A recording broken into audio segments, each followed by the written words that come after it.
What is up everyone, Terry here with another League of Legends guide for you guys, and today we will be talking about Diana. She's an AP assassin that can be played in the top lane as well as in the mid lane and also in the jungle, but we will focus on the two solo lanes, and I will tell you about my ability order, masteries, runes, item build, and also some tips and tricks at the end as always.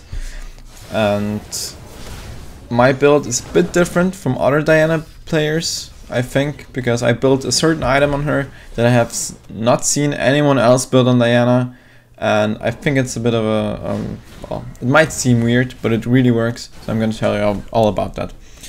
Also remember that this is just one of the many ways that you can play Diana in, and if you find another build that works better for you, sure, go for it. This is just the best way for me, and has worked out great for me.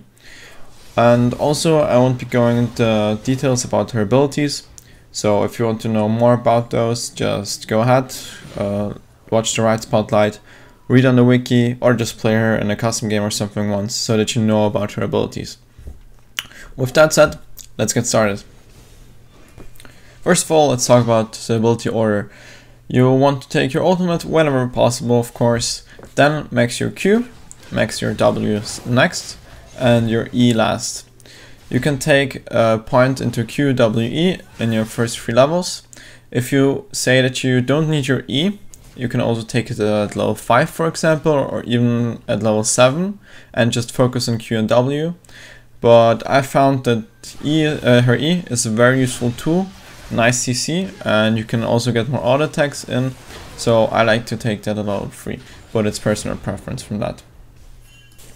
For runes, I take Hybrid Penetration Marks, Armor Seals, Magic Resistance Glyphs, flat, and AP Quins. Hybrid Penetration Marks because you will be getting a lot of auto attacks with Diana in between your spells. She has fairly long cooldowns, and her passive stacks with auto attacks, so you should always keep attacking your enemies when you don't have spells ready. And Hybrid Penetration helps with that. You don't lose too much magic penetration, and your auto attacks will be doing a lot more damage. I take armor seals instead of health seals because you have your shield, so you already get some health additionally with your W, so you don't really need the extra health. So armor seals are much better because you are not getting any resistances with your W shield. That's that. Flat magic resistance glyphs because you might get harassed down and have trouble farming if the enemy laner is long ranged and can poke you down. So you don't want to get pushed out of lane too much, and that's why I take the magic resistance and the AP Quins so that you have an easier time farming with your Q and can also harass enemies with your Q and just for AP scaling. Alright, now let's get into masteries. Here we go for 2190 or 2109, fairly standard assassin build. Mastery page doesn't differentiate from other AP assassins, it's the same one, so pretty standard. You can switch out some things like the spell weaving and blade weaving if you like that, but in general I go with this. For summoner spells I go with the standard Flash Ignite in the mid lane, and when I go top lane I might switch up the Ignite for Teleport, since we have the really boring Teleport meta right now, but you can't really change that, and if you want to stick with that, just go for that instead of Ignite. I prefer Ignite much more since it allowed me to have more lane pressure and to be more aggressive. Alright, so here's the fairly tricky thing about Diana. She has very big problems with itemization. There are generally 2 ways to go for the build with her. First of all, Sonya's Rush, and number 2 is Nashor's Tooth Rush. Diana players generally regard those 2 items as the big 2 first items to rush. But if you go for this, I always find myself going out of mana way too often with her and just lacking damage. Because of my lack of mana and not being able to cast enough spells. So I was thinking, what else could you build? Tear of the Goddess, not so great since you can't really spam anything with her to stack up the tier quick enough, and you already have a shield, so you don't really need the next shield. Xonius is much better for that, to have some protection. Then you have Chalices of Harmony. Nope, it's not really good on Diana. It doesn't fit her at all. You'll lose damage if you build this, and you need more damage. You need more DPS items with Diana. So what I thought was that I played her top lane, and I saw those new Gragas players that came into play now, and they started building Rod of Ages. So I was like, okay, let's just try this out. I built it, and it's amazing on her. You get health, which is great. You become much more tanky. You get mana. You almost never. I haven't run out of mana once with Diana since I started building Rod of Ages. And you also get damage. It's really great. It's an amazing item for her. I didn't think that it would work on her, since it always felt like this late game, mid game stacking item that needs some time to ramp up. But it works. It's amazing. So just try that out as your first item. But before I talk more about this, the first item you should buy, of course, is either Doran's Ring, 2 health pots plus a trinket. Or you can also go for a flask, 3 health pots and a trinket.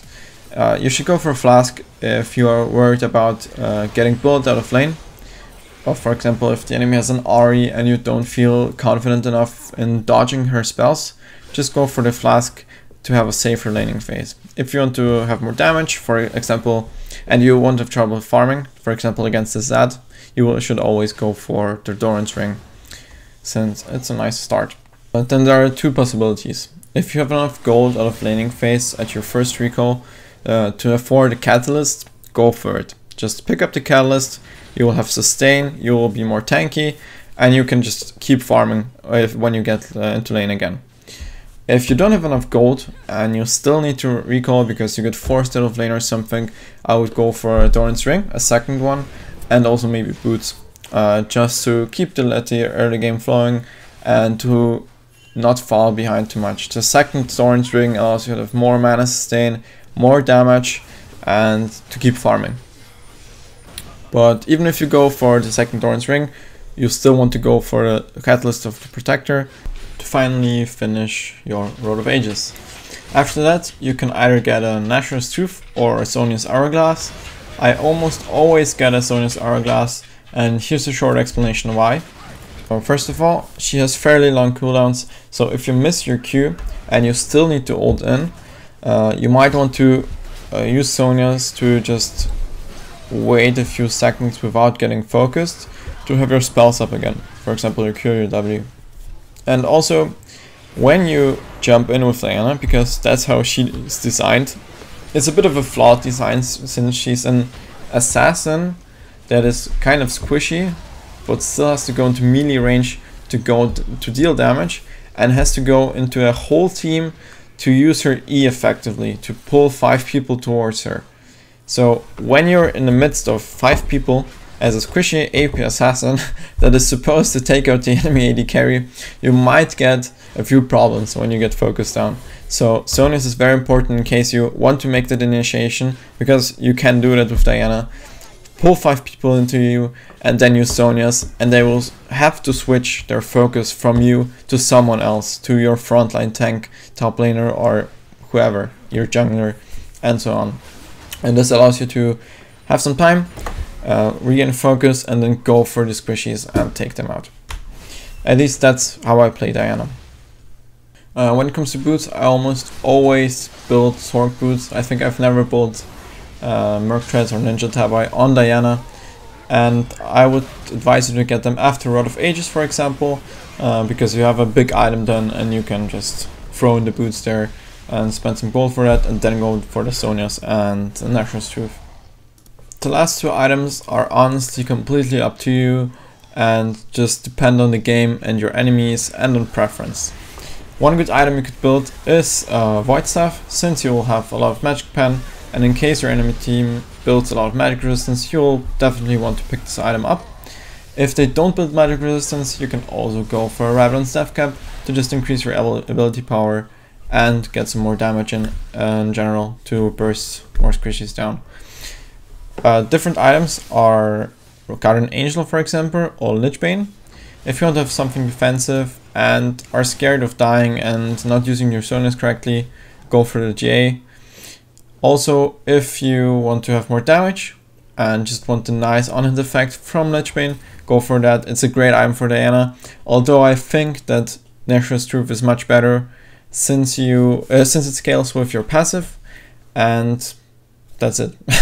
It just works better with your passive, and in the time that your abilities have cooldowns, you will still do a lot of damage with Nature's Truth, and with Lich-Bane you need your abilities to use the effect, so I'd go for that.